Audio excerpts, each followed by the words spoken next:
Započnimo s pismom broj 10, pismom koje Rebe piše, mislim da je to ženi, o tome kako je pozitivno biti realan. Ovo je snažno pismo. U redu, blagoslov i pozdrav, ovo je iz 1952.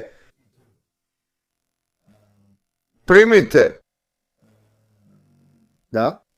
Primio sam tvoje pismo i drago mi je što sam pročitao u tvom pismu citat o tome kako je Bog stvoritelj svijeta, koji također upravlja svim njegovim sudbinama i tako dalje. Ovaj vrlo dobar dojam oslabljen je daljnjim tonom tvog pisma, gdje navodiš da želiš biti realan na temelju prognoze liječnika u vezi tvog stanja. Dakle, prva stvar na koju želim ukazati u vezi ovog pisma je da Rebe ističe nešto što vrlo često radimo, a to je da živimo u kontradikcijama. Dakle, s jedne strane, a često ni sami ne vidimo tu kontradikciju, dobro je kada nam netko na to ukaže, kao što ovdje čini Rebe. Rebe kaže toj osobi da s jedne strane spominje Boga, stvoritelja svijeta i upravitelja sudbinama, a s druge strane odmah prelazi na veliko ali, koje je zapravo isključujući pojam. Ali znaš, moramo biti realni i usput upravo tu isključenost ljudi stalno spominju. To stalno čujem i ljudi to govore kad pričaju o vjeri i kažu, ali moraš biti realan. I želim reći, znaš, ne baš u obranu toga, ali da bismo to razumjeli, da. Jako nam je teško uskladiti ono što zovemo realnim i vjerom. I ljudi s vjerom osjećaju u redu. Ali moramo biti realni i to je istina, usput rečeno, trebamo biti realni. Ali pokušat ću, daću sve od sebe. Na kraju pisma ću, znate, pojasniti. Objasnit ću što znači biti realan za vjernika. Ali zato što vrlo često ne znamo ravnotežu između vjere i realnosti, često ih suprotstavljamo jedno drugome. Pa kažemo, ja sam vjernik. Ali realno gledajući, ovo je situacija, zato moram učiniti ovo ili ono, pa ćemo o tome razgovarati. Ali upravo to Rebe ovdje obrađuje. Da osoba ima zdravstvenu situaciju, jasno je dobila prognozu od liječnika o svom stanju. I onda osoba kaže, pa imam vjeru, moram biti realan, to su mi rekli liječnici. Dakle, Rebe iznosi nekoliko točaka. Moguće je da želi razbiti realizam u kojem ta osoba živi. Kako bi shvatili da njihova realnost nije toliko realna koliko misle i da Židov ne bi trebao biti realan na taj način. Tako on počinje govoreći, prvo vam želim reći da čak i iz onoga što vidim za vezu, u redu, može li netko samo staviti poveznicu u chat? Sa snimkama, u redu, pokušat ću to napraviti na kraju sata. Upravo sam gledao chat i prvo vam želim reći. Rebe kaže da čak i s realističnog gledišta moramo priznati činjenicu da su vrlo često i najveći liječnici griješili u dijagnozi. Dakle, prije svega Rebe ističe da su ljudska bića nesavršena. Dakle, vjerovati bilo kojem čovjeku da je ono što govori apsolutno istina je pogreška. Ne zato što su ljudi loši ili liječnicima ne treba vjerovati, već upravo idemo liječnicima da saznamo situaciju. Ali također moramo znati da u svim ljudskim aktivnostima postoji prostor za pogrešku i zato su postavili dijagnozu. Nemojte to prihvatiti kao apsolutnu istinu, to je prva stvar. Dakle, je li to realno? Reći ćemo da je to informacija koja nas usmjerava, nije činjenica, to je samo informacija koja nas usmjerava. Liječnici nam mogu reći samo ono što mogu procijeniti, ali ne i apsolutne činjenice, to je važno znati. Štoviše, u posljednje vrijeme vidimo da se svakodnevno otkrivaju nove stvari u medicini s novim čudesnim lijekovima i metodama koje su revolucionirale medicinsko liječenje. Druga stvar, kaže Rebe, jest da se stalno otkrivaju novi lijekovi. Možda će biti otkriven lijek koji će odgovarati vašoj terapiji. Ako vjerujemo u Boga, on može omogućiti pojavu lijeka i sve će biti u redu. Dakle, vjerovati samo da sam ograničen na prognozu liječnika ne bi uključivalo sve mogućnosti. Zapravo bi to bilo tako. zapravo bi to bila neka razina vjere sama po sebi da je prognoza liječnika apsolutna istina. I to bi bila pogreška. Usput, samo želim. Podijelit ću s vama da je to moralo biti prije možda 24 godine ili 23, 24, 25 godina rabin iz druge denominacije. U redu, sprijateljio se s nama, Erozijem i sa mnom i razvili smo, znate, lijepo prijateljstvo. I toj osobi je dijagnosticirana strašna bolest koja je bila opasna po život kad su dobili tu prognozu. Bilo je zastrašujuće, zar ne? I zapravo ta osoba koja je radila određene duhovne stvari koje inače iz vlastitog, iz vlastitog razumijevanja judaizma ne bi učinio. On je učinio neke vrlo duhovne stvari, uključujući dolazak na Ohel i uranjanje u mikvu prije odlaska na Ohel i druge stvari, što god one bile. I gle čuda, postojao je eksperimentalni lijek za tu bolest i ta osoba ga uzima od tada i potpuno je dobro. Rebe o tome sada govori. Većina će reći imao je sreće. Ne, nije imao sreće, Bog se pobrinuo za njega. To nije sreća, Bog se brine za sve, pa to nije gubitak. Rebe joj poručuje da prognoza liječnika ne znači beznađe. To je prvo. Drugo, nije beznadno, jer liječnici nemaju uvijek točnu prognozu. To ne znači da ne rade dobro svoj posao, zar ne? Samo mogu ponuditi ono što mogu ponuditi. I drugo, postoje i druge vanjske intervencije koje se tada mogu pojaviti. Drugo, promatrajući život općenito, vidimo toliko stvari koje su čudne i nevjerojatne da bismo bili zaista realni, ne možemo ništa smatrati nemogućim. Želim da ovo čuješ jer ti to može promijeniti pogled na sve, a zapravo je to nastavak prve točke kada promatramo život. Postoji toliko stvari koje svatko od nas može vidjeti ako smo otvoreni. Neki ljudi ne vide te stvari jer su im oči toliko širom zatvorene. Ali vidimo toliko stvari koje su šokantne, koje se događaju, koje su šokantne i iznenađujuće kao kako se to dogodilo, zar ne? Trebali bismo prolaziti kroz život s realističnim pristupom da je sve moguće. Rebe kaže da ništa nije nemoguće i da trebamo sve smatrati mogućim, što je snažan životni stav.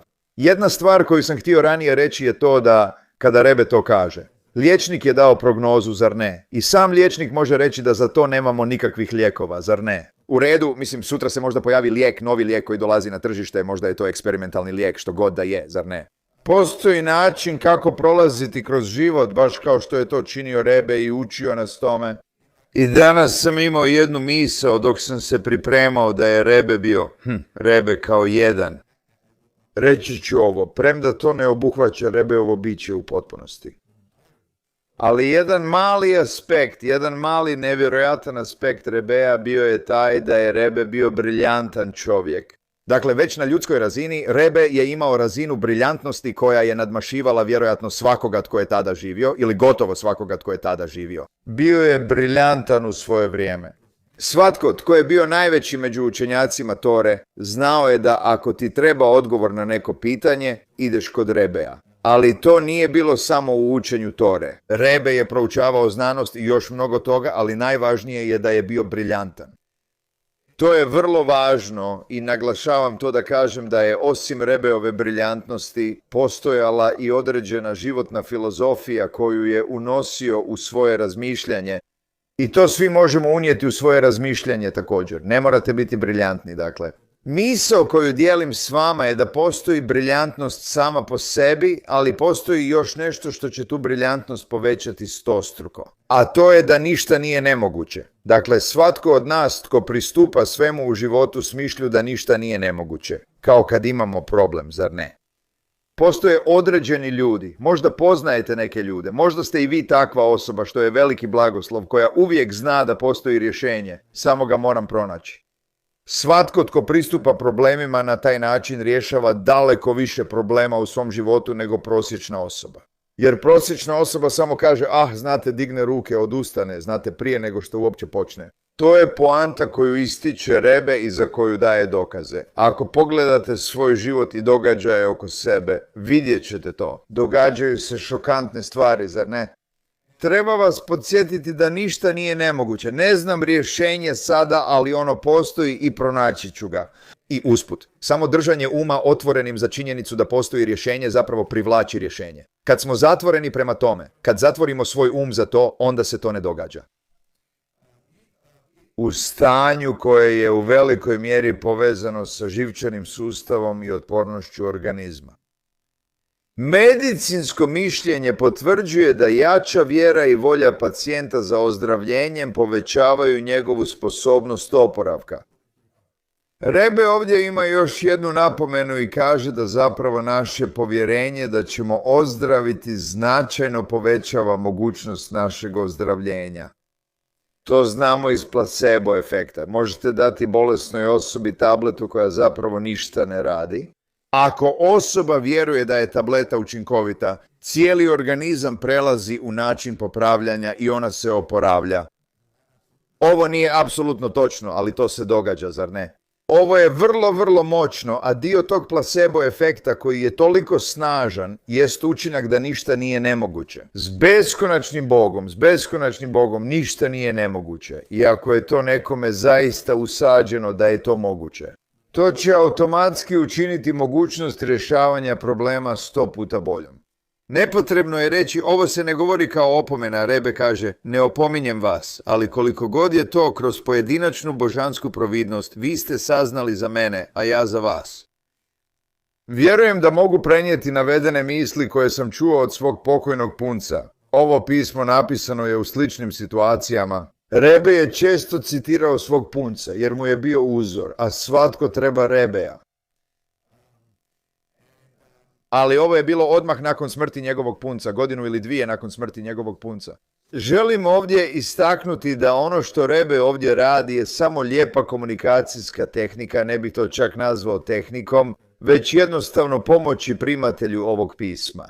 Rebe kaže da smo ponekad osjetljivi i netko bi to mogao shvatiti kao prozivanje zbog nedostatka vjere, pa on to ublažava. Ne ukoravam vas, ali kad ste mi Božjom providnošću pisali i ja odgovaram, želim prenijeti što zaista mislim. Dodatno ublažava poruku, ovo nije samo moja ideja, već i savjet mog punca. Sve su to preporuke za komunikaciju s ljudima. Neka vam svemogući pomogne u ispunjenju. Na kraju slijedi blagoslov, što je važno učiniti nakon rasprave kako bi se problem riješio. Neka vam svemogući pomogne ispuniti obećanje, raditi za prave pokrete Tore i odgajati djecu u duhu židovstva. S blagoslovom i nadom da ću čuti dobre vijesti od vas. U redu, ima li komentara, pitanja ili prigovora prije nego što nastavimo? U redu. Idemo na to. Idemo na pismo broj 11. Opet, pretpostavit ću da ako nema pitanja, sve je u redu. U redu, idemo na sljedeće pismo. Ovaj odgovor je iz 1976. godine. Preskočili smo nekoliko godina. Ovaj odgovor Rebe je vlastoručno napisala na marginama pisma. Vrlo često, usput rečeno, kada bi ljudi slali pisma Rebi, Rebe bi pravio oznake ili bilješke na pismu i vraćao to pismo svom tajniku. Odgovor na pitanje bio je i u pismu, ponekad samo precrtavanjem riječi. Netko bi primjerice napisao, trebam li to ne učiniti, a Rebe bi samo precrtao riječ. Ne, što je način da kaže da to trebaš učiniti, zar ne? A ponekad bi samo napisao nekoliko riječi sa strane i to je bilo to. Gospodin je pisao Rebi na engleskom o supruzi koja je patila, pretpostavljam, od agorafobije, straha od javnih mjesta. Kad bi negdje otišla, postala bi uplašena i slaba, posebno ako je morala biti među mnoštvom, na Roš Hašanu. Nekako je uspjela dovesti svoju djecu u sinagogu, unatoč svojoj fobiji, ali nije se mogla natjerati da uđe kako se približavao Jom Kipur. Suprug je rekao da čine sve za poboljšanje njezine situacije, te je zatražio savjet i blagoslov Rebeja, koji je odgovorio, ovo je ozbiljan problem, zar ne? Ova žena se suočava s ozbiljnim izazovom i sad osjeća strah. Samo želim reći, zbog psihologije ili čega god, ne znam, samo to želim reći. Znaš, ponekad kad netko ima ovakav strah, netko tko nema taj strah kaže samo preboli to. Znaš, čega se bojiš? Pokušavamo im racionalno objasniti, ali te fobije su puno dublje od toga. Nije to samo, znaš, ne preboliš to tek tako, to je nešto duboko ukorijenjeno u osobi, tako da je to ozbiljan izazov. Dakle, Rebe kaže da bi ona trebala riješiti svoju situaciju na lak način. Što to znači? I Rebe nastavlja, ona treba znati da mnogo ljudi pati od gore spomenute fobije i da oni žive mirno i opušteno. Dakle, prva stvar koju Rebe kaže je nemojte ovo shvaćati kao veliki problem. To vrlo često radimo, ljudi to vrlo često rade. Imam veliki problem, prepreku, pa Rebe odmah pokušava smiriti situaciju. Oni se onda smire, zar ne? Nemojte ovo činiti tako velikim problemom. I to vrijedi i za ljude koji su oko te osobe da je podrže u tome. U redu, imaš problem, hajde da se pozabavimo tim problemom, ali nemojmo se fokusirati na to da je to veliki problem. Kako je, tako je. Svi mi imamo svoje probleme, u redu, riješit ćemo to. Druga stvar je da znaš da mnogi drugi ljudi daju osobi do znanja da mnogi drugi ljudi imaju potpuno isti problem. Uvijek to govorim, ljudi mi povjeravaju manje ozbiljne stvari od ovoga. Ali često su to stvari s kojima se puno ljudi suočava. Čuo sam to od mnogo ljudi. I prva stvar koju im kažem je, znaš, puno ljudi se s tim suočava. To nije ništa jedinstveno.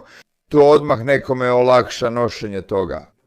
Znaju da nije tako. Da nisam neki čudak koji ima neku čudnu situaciju koju ima samo jedan od 20 milijuna ljudi. To je relativno česta stvar. I onda Rebe piše kada joj treba neki savjet, neka uputa, kada treba ući u sinagogu na Jom Kipur i slično. Ako može lako, neka to učini. Ako može lako ući, neka to učini. Ali ako ne može, ne bi se trebala boriti sa sobom, niti se na bilo koji način prisiljavati na to. Ovaj savjet je ponovljeni savjet koji je Rebe dao mnogim ljudima o raznim vrstama problema. Kako se nositi sa svojim problemima. I to je, nemoj se boriti protiv svojih problema, nemoj se boriti protiv svojih izazova. Objasnit ću to za minutu, što se vraća na naslov pisma, makni svoj od toga. Na hebrejskom to zovemo hesach hadas.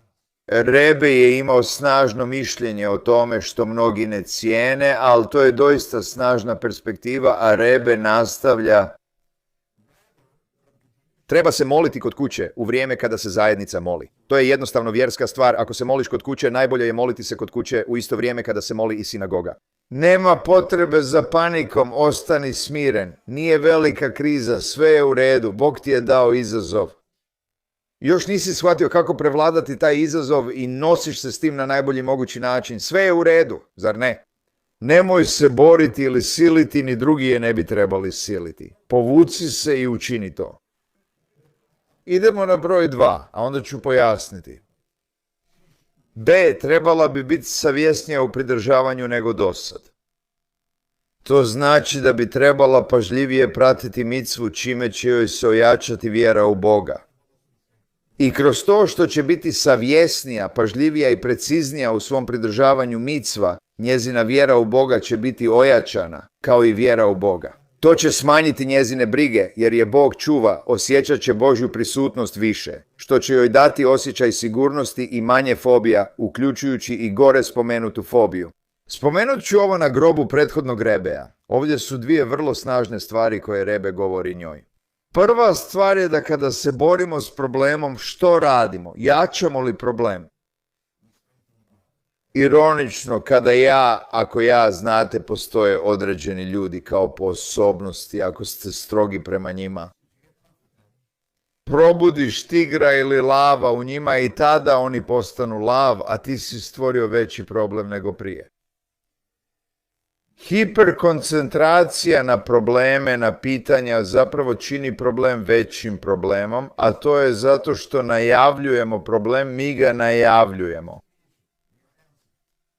Dakle, Rebe je bio veliki pobornik hesach hadasa. Makni svoj od problema. Reći ću vam da poznajem i ljude koji su prevladali neka značajna obsesivno-kompulzivni poremećaj ponašanja. Isprobali su razne terapije, ali obsesivno-kompulzivni poremećaj su prevladali tek kad su prestali razmišljati o problemu. Jednostavno su počeli prihvaćati da, znate, imam tu stvar i radim to ponašanje i to je tako. Neću sjediti ovdje i biti opsjednut time, niti ću pokušavati to izbaciti. Maknuvši od toga, uspjeli su prestati s tim ponašanjem. To je poanta koju Rebe ističe. Postoje nezdrave navike i ponašanja koja, nazvat ću to vjerskim prijestupom, nisu u skladu s Božjom voljom jer nam Bog zabranjuje neke stvari. I postoje određena ponašanja koja neću posebno navoditi, ali s kojima se mnogi, zapravo većina ljudi bore u redu. Kad bi ljudi pitali Rebe, a što učiniti, zar ne?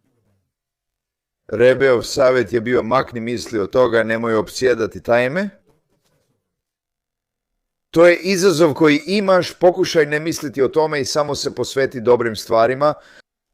To je bilo Rebeovo vodstvo i to je također u skladu s drugom točkom. Druga točka je da to moramo razumjeti. Uvijek koristim kiropraktiku kao primjer, iako mislim da nikad nisam bio kod kiropraktičara, možda sam bio jednom, ali mislim da nikad nisam bio kod kiropraktičara. To nema veze s time zagovaram li ili ne, koristim to jer je odlična analogija.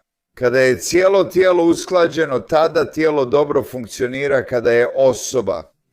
Što je život osobe više usklađen s Bogom, to će ona biti emocionalno i duhovno zdravija. Tako rabin uvijek kaže da trebaš ojačati svoje pridržavanje zapovjedi, ojačati svoju svrhu, svoju duhovnu svrhu, budući da si stavljen u ovaj svijet. I to automatski čini ostatak organizma zdravim. Zašto? Jer kad radimo što trebamo, postoji cijeli niz. Postoji cijeli niz sekundarnih koristi kojih nismo ni svjesni da dobivamo kada radimo te stvari, kada samo slušamo, kada promatramo micve, mi se više usklađujemo s Bogom. Postajemo svjesnije povezani s Bogom, postajemo svjesniji Božje prisutnosti u našem životu i sve to otklanja sve ove vrste problema. Tako da i Rebe to uključuje, nije. Želim biti jasan oko još nečega što je nevjerojatno kod Rebeja, ne koristi svoj problem da bi postala religioznija.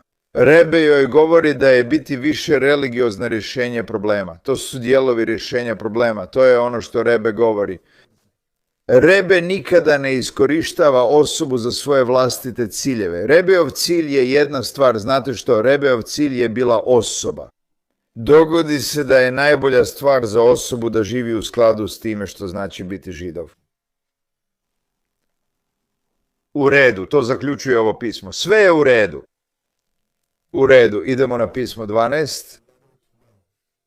U redu. Sada ćemo ući u niz pisama koja raspravljaju o vjeri i razumijevanju, vidjet ćemo malo ponavljanja između pisama. I istina ostaje istina, zato ih Rebe ponavlja različitim ljudima, a mi u svakom pismu vidimo različite nijanse. Ovo su vrlo važna pisma. Prvo, postoji veliki izazov s kojim se često susrećemo u razumijevanju koliko vjere trebamo imati, koliko razumijevanja trebamo imati, kako uskladiti to dvoje. Gdje jedno završava, a drugo počinje, takva stvar. I jedan od najvećih nedostataka ljudskog bića je naš intelekt. Pojasnit ću to kako biste bolje razumjeli kontekst. Jedna od najvećih prednosti ljudskog bića je naš intelekt, a zatim jedan od najvećih nedostataka ljudskog bića je naš intelekt. To je ono što ću reći. To vrijedi za gotovo svaku vašu prednost, vjerojatno i za njih. To znači da kad god smo definirani na određeni način, recimo da sam izvrstan u ovom području, to automatski znači da postoji i druga strana toga. Time što sam izvrstan ovdje, nisam izvrstan ovdje, pa postoji nedostatak, zar ne? Ili time što sam izvrstan ovdje. Vrlo sam uspješan na ovom putu, ali ova vrsta osobe nije uspješna na tom putu. Ako razumijete što govorim, isto tako. Intelekt je ogromna prednost, ali moramo znati kako pravilno koristiti intelekt kako bi bio dobro uravnotežen s vjerom. Rebe će o tome puno govoriti. Ovo pismo je iz 1973. kao što vidite, pozdrav i blagoslov. Bio sam zadovoljan što sam primio pismo. Vaše pismo od 18. tamuz nakon našeg razgovora kada ste bili ovdje u posjeti. Neka Bog da, baš kao što je vaše pismo sadržavalo. Dobre vijesti. Tako da biste trebali moći nastaviti izvještavati o dobrim vijestima na isti način i u sve većoj mjeri. Spomenuli ste da imate pitanja i sumnje. Ne treba se sramiti tražiti pojašnjenja niti zadržavati sumnje, već tražiti odgovore. Osoba se ispričavala zbog pitanja, ali Rebe kaže da nema potrebe osim jednog uvjeta. Međutim, postoji jedan uvjet. Možemo postavljati sva pitanja koja želimo i trebamo postavljati sva pitanja koja želimo, zar ne? Ali postoji jedan uvjet.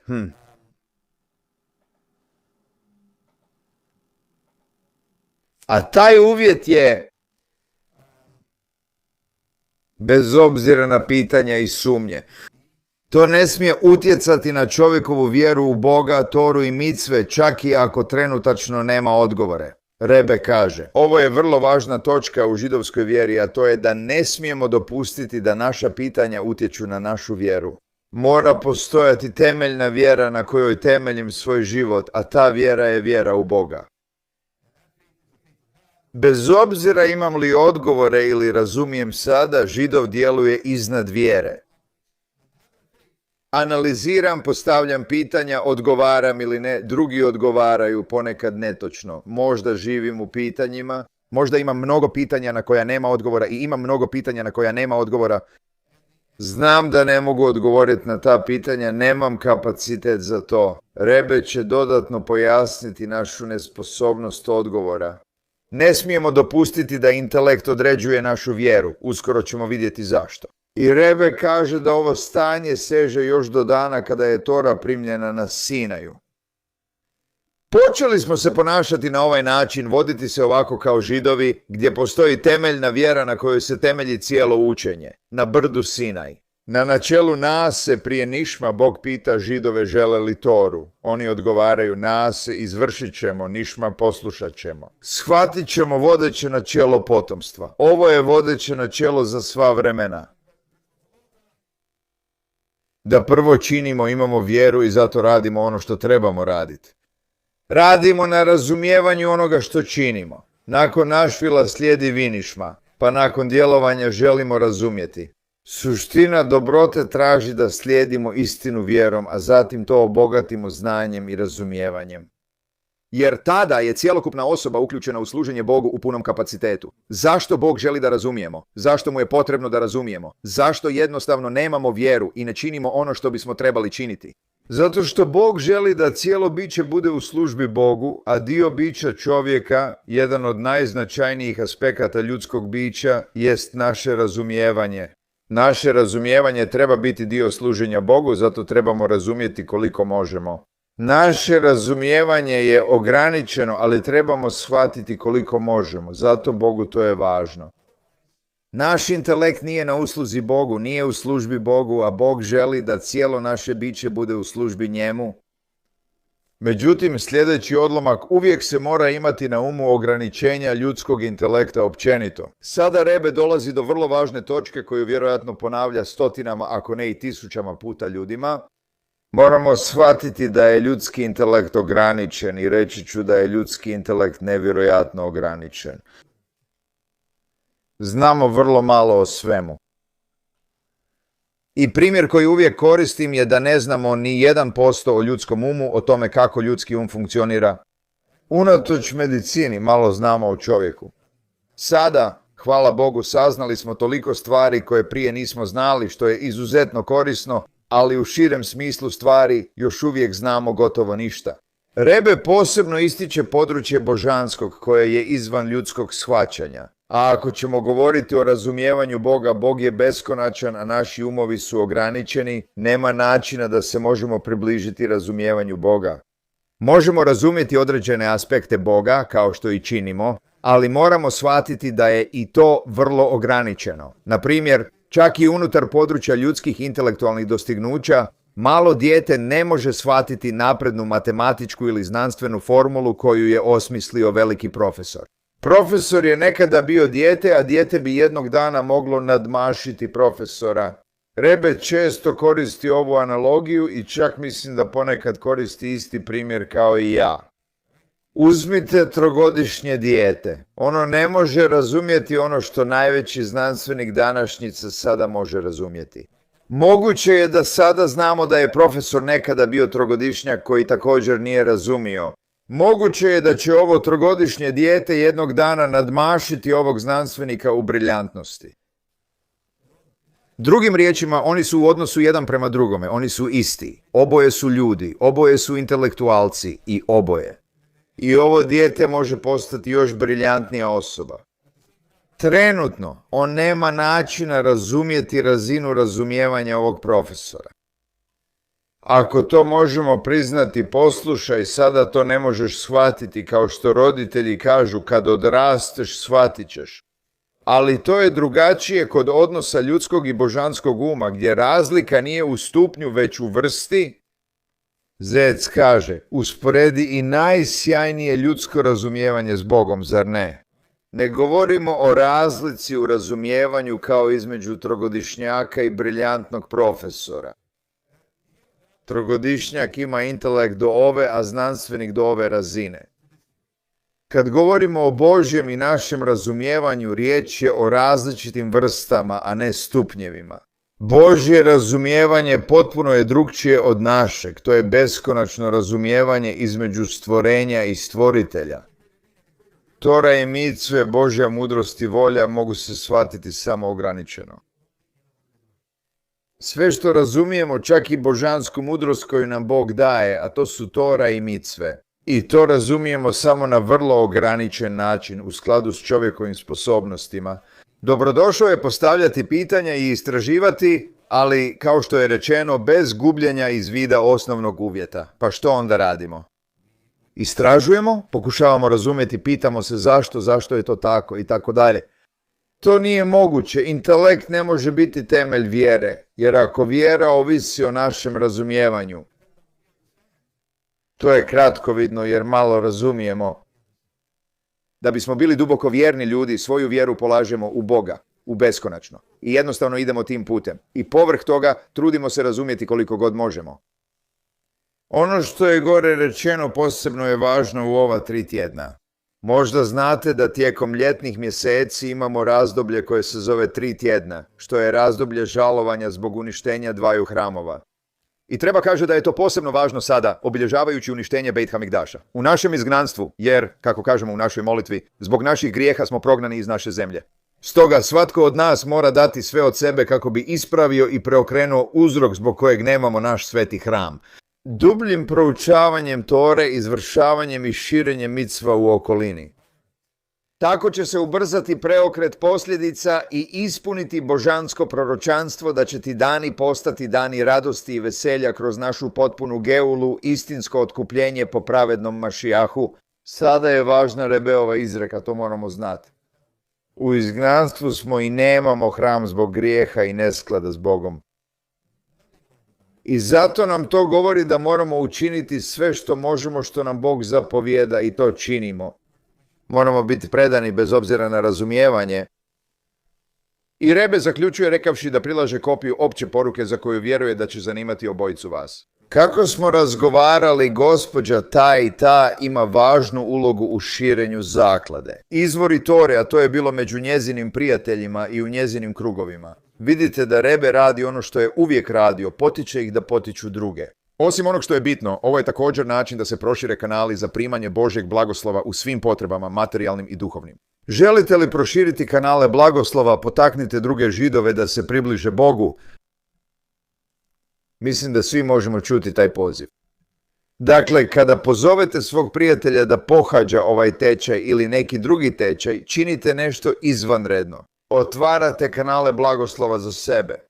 Neka oboje imate haclahu u ovome, neka oboje imate uspjeh u ovome i uživate u tome u dobrom zdravlju, s radošću u srcu. Dobro smo ljudi. U redu? Da. To ima potpuni smisao i razumijem, ali u isto vrijeme još uvijek je tako kada nisi rođena u vjeri, kada nisi rođena s razumijevanjem. I moving stone, zar ne? Da. Najprije učiš i koristiš intelekt, zar ne? Da. I učiš i demistificiraš i znaš, stvarno učiš vjeru. Jesi li rođena s vjerom? Možeš li doista dosegnuti visoku razinu vjere? Kada osoba to čini kroz intelekt, intelektualno? Prvo, stvarno, Zar ne? Zato želim da znaš da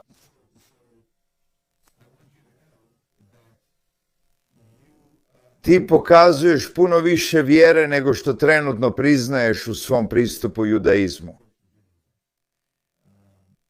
Ako bi ti neki tvoji prijatelji došli i pitali te zašto radiš određene stvari, nećeš imati najdublje intelektualno opravdanje za to, ali imaš ogromnu vjeru i to je ono što te pokreće da radiš mnogo toga što radiš i to je veliki dio svega što radiš. Dakle, prvo samo znaj, i ako se ne slažeš s onim što govorim, volio bih čuti. Ali znaš da ti vjera često vodi sve što radiš, iako to ponekad zanemariš. Mi smo intelektualna bića i mislimo da sve opravdavamo razumom, ali zapravo tu je puno vjere. Prvo, drugo također je da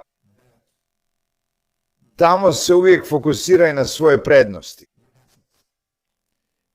Dopusti da objasnim. Razlog zašto sam ja odgajan religiozno, a ti nisi, postoji samo jedan razlog, zato što je Bog stavio moju dušu u okruženje u kojem bih trebao biti odgajan religiozno. To je ono što je on želio za mene, on je to želio za mene, ne za mene. On je to želio za mene jer je od mene želio određene stvari i on te stavio u poziciju da budeš odgajan bez religije. Bog je to učinio jer nešto želi od tebe. Prednost koju imaš, a ja nemam, zato ti kažem da se na to fokusiraš, a ne na drugo. Nisam odgajan u religioznom duhu, fokusiraj se na to da nisam odgajan u religioznom duhu. Kad me netko vidi da radim nešto što je izraz vjere, to im puno više znači nego kad rabin učini nešto što je izraz vjere. Ne možeš ih usporediti. Utjecaj koji ti imaš je u mnogim pogledima daleko veći od mog. Sada imam imovinu i na to se moram usredotočiti. Ne pomaže mi da se usredotočim na ono što nemam i nema smisla da se usredotočujem na ono što nemam. Razlog zašto to nemam je zato što Bog ne želi da se na to fokusiram, zato to i nemam. Dakle, Bog je to savršeno osmislio i ti jesi. Sad ću ovo izmisliti jer vjerujem da je istina i nadam se da ti ne smeta. Ti si zagonetka mnogim prijateljima kao što se dogodilo Ani. Što joj se dogodilo? Živjela je tako normalan život, bila je kao i svi mi. I znaš što ih to tjera na razmišljanje, čak i one koji su vrlo otporni i još se nisu na bilo koji način pridružili tebi. Oni razmišljaju jer jasno vide da nisi izgubio razum. Još si uvijek ista divna osoba kakva si oduvijek bio i još uvijek voliš raditi puno različitih stvari koje radiš. I da, i ta velika ruka, i to je nevjerojatno. I nema ničega što mogu učiniti da to ikada prenesem nekome. Dakle, ti si blagoslovljen i tako zaista trebaš gledati na svoju situaciju. Obraćam se Ani zbog njezinog pitanja, ali mislim da to vrijedi za sve. Dobro. što je s onim ljudima koji nisu rođeni u religijama i ne prakticiraju ih, a ipak imaju vjeru prema Židovima i koji će takvi i ostati? I bilo je mnogo generacija takvih. Što je to značilo? Znaš, svi mi imamo svoj izazov, svoje izazove u ispunjavanju onoga što Bog želi od nas. Neki od nas izgledaju impresivnije od drugih, poput nekoga tko je odrastao u vjeri. Izgleda tako, zar ne? Ali zapravo je mjera za njih vrlo drugačija, zar ne? Nije važno samo koliko rade, već koliko su usklađeni s tim. Jesu li istinski povezani s onim što rade ili su to samo djela? I onda postoje ljudi koji dolaze do toga, a postoje i oni kojima je teško uopće doći do toga i svi ih moraju pitati. I želim reći da neke duše jesu više prirodno su više inspirirane i potaknute od drugih. Mnogo je aspekata koje ne znamo ni možemo točno izmjeriti. I jednostavno je tako, znaš, to je njihov život i to je njihov izazov, a mi činimo sve što možemo da ih podržimo. Što god oni odluče, bit će tako, a mi ih ne osuđujemo. Znaš, opet, znaš. Volim misliti da njihova duša nije prirodno toliko inspirirana, nije prirodno toliko nadahnuta kao neka druga duša. Mogu ti reći da radeći ovaj posao upoznam ljude i u jednom trenutku ih poznajem. Oni su kao dirnuti su, a ima ljudi, znaš, prođe 10 godina i još nisu bili dirnuti ni jednom. To je teže, tvrđi orah za razbiti i teža duša za dotaknuti. I to je njihov dio, znaš, moramo to razumjeti da ih ne osuđujemo, nego shvatimo. I to je jednostavno tako. Ne moram to razumjeti. Samo trebam brinuti o sebi i inspirirati što više ljudi mogu te podržati, što više ljudi mogu. U redu, dobro smo, pa idemo na sljedeće slovo. U redu, ovo je još jedno pismo o vjeri i razumijevanju. 1927. Osobi iz Viktorije, Australija, pozdrav i blagoslov. Već vidite, 1927, da, oprosti kad kažem 1927, mislim 1967. Ova pisma su iz 1967.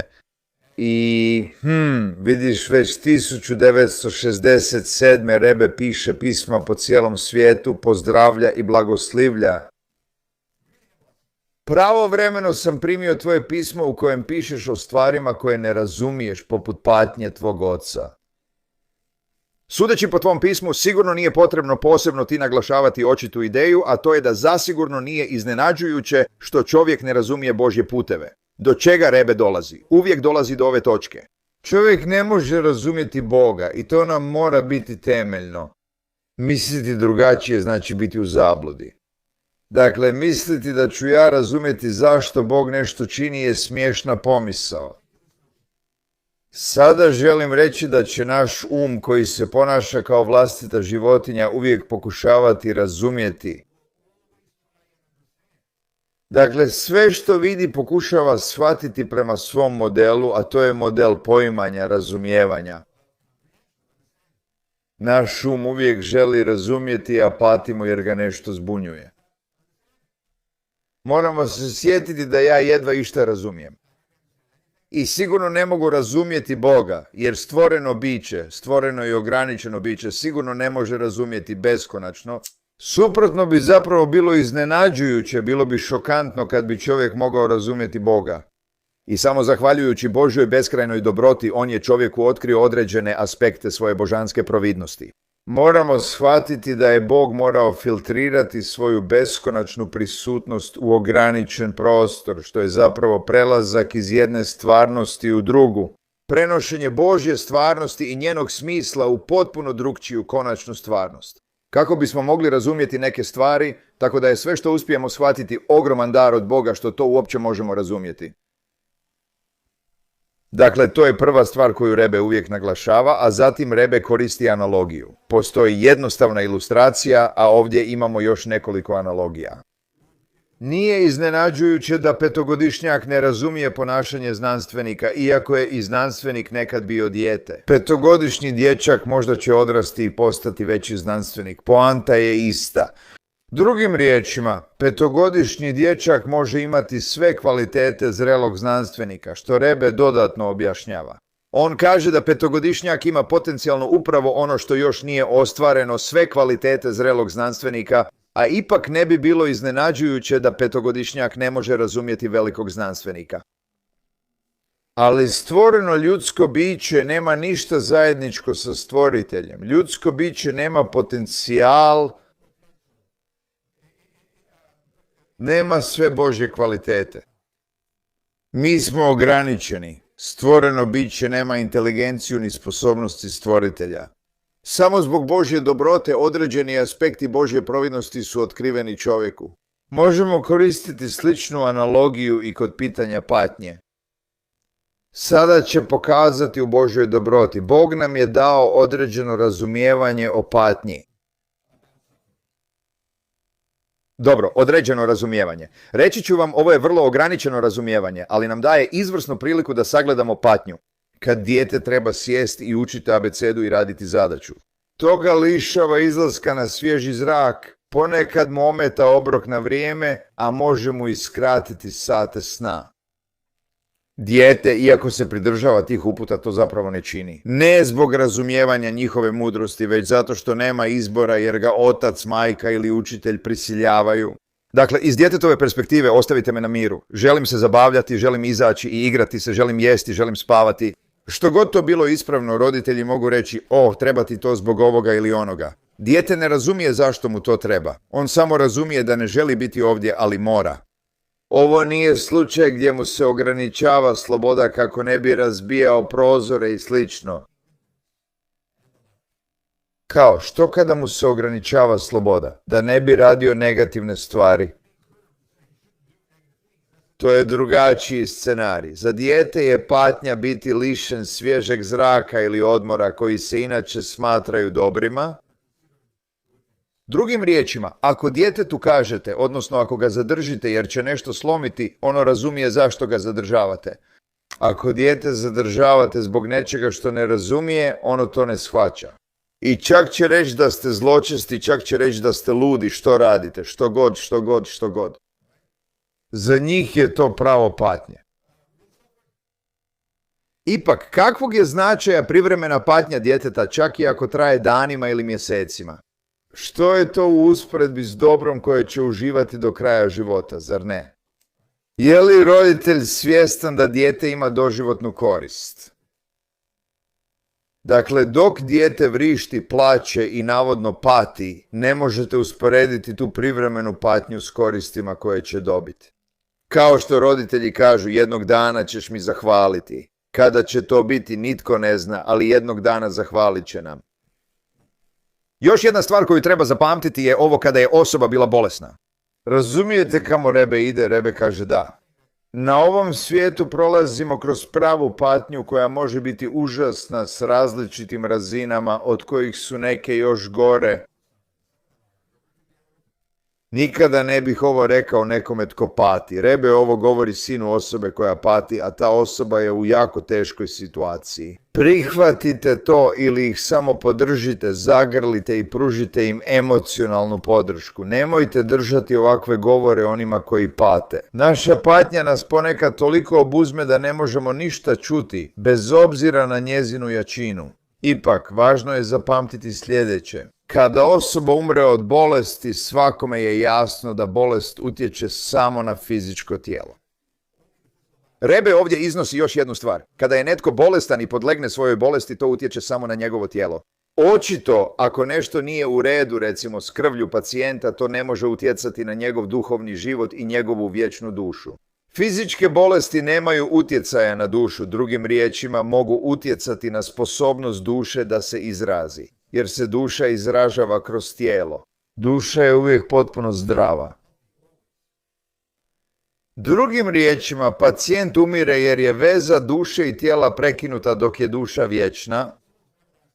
I to je jedan od temeljnih osnova naše židovske vjere kao i svih drugih vjera. Dakle, Rebe ga ohrabruje da shvati, nemoj izgubiti pravi pogled na stvari.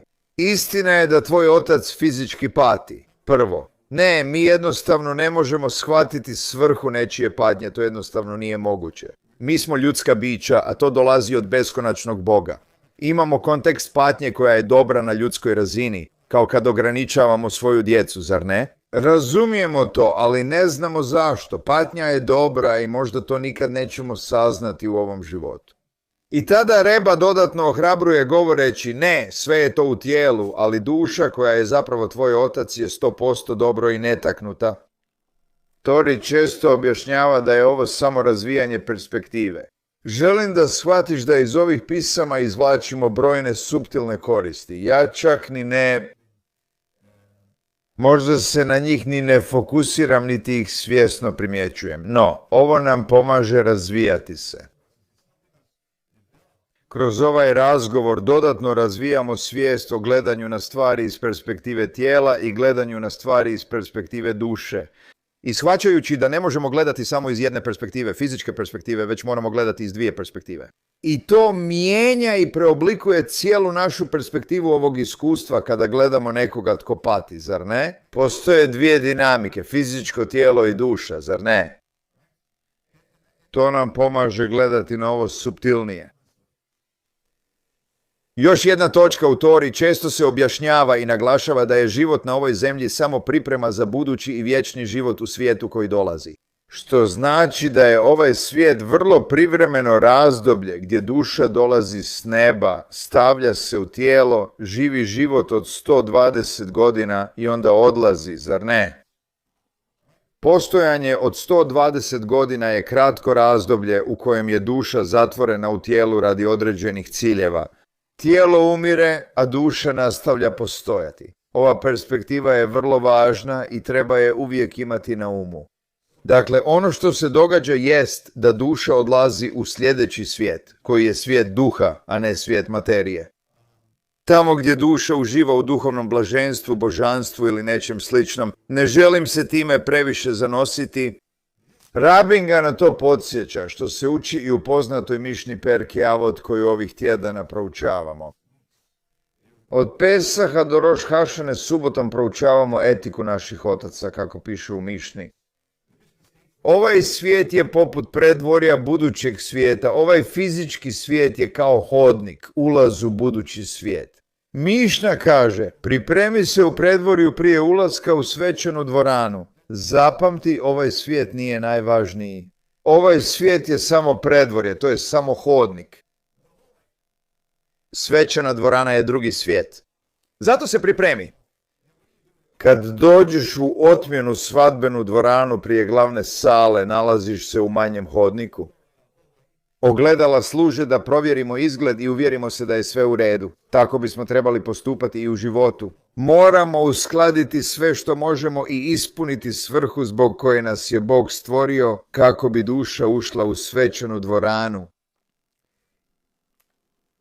Sada dok je netko u predvorju postoji razdoblje patnje kroz koje će se postići beskonačna dobit u svečanoj dvorani. Sigurno će se isplatiti. Rebe kaže da postoji neki razlog zašto Bog želi da ova duša dok je u ovom tijelu iskusi ovu patnju, što mi ne razumijemo. Međutim, ono što znamo jest da će duša imati korist zbog te patnje, baš kao i dijete. Korist koju će duša doživjeti u sljedećem svijetu zbog patnje je toliko ogromna da se zapravo isplati. To nije nešto što tražimo ili za što molimo Boga, nikada. Ali kad je već tu, možemo se prisjetiti velike koristi koju donosi. I ovdje Rebe pokušava to objasniti. Nemoguće je opisati radosti života duše u budućem svijetu, kaže Rebe. Ne postoji način da mi kao ljudi uopće shvatimo ogromno blaženstvo koje duša ima u sljedećem svijetu.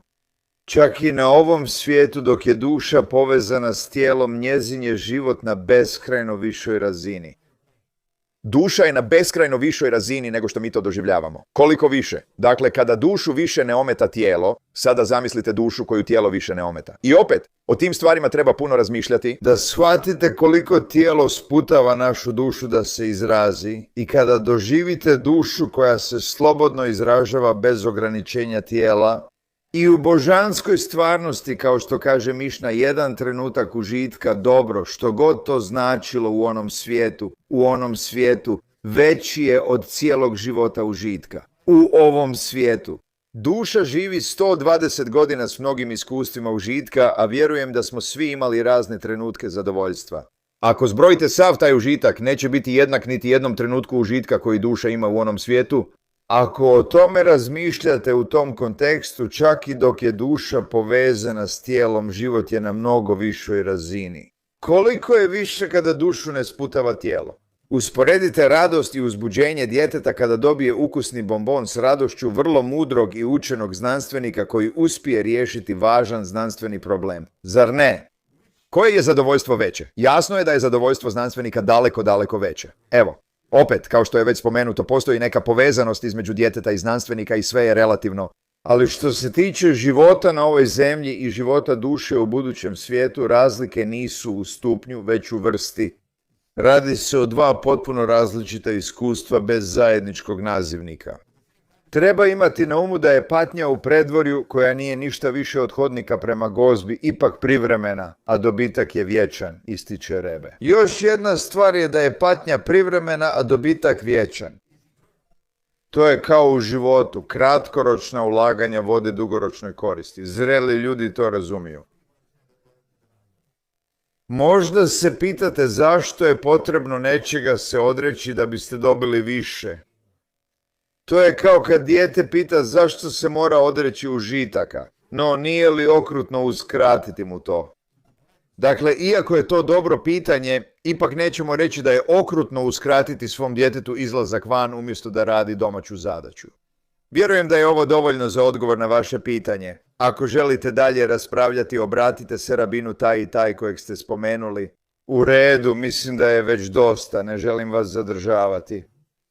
Ovdje ćemo stati i nastavit ćemo ovo pismo sljedeći tjedan. Došli smo do nedoličnog ponašanja.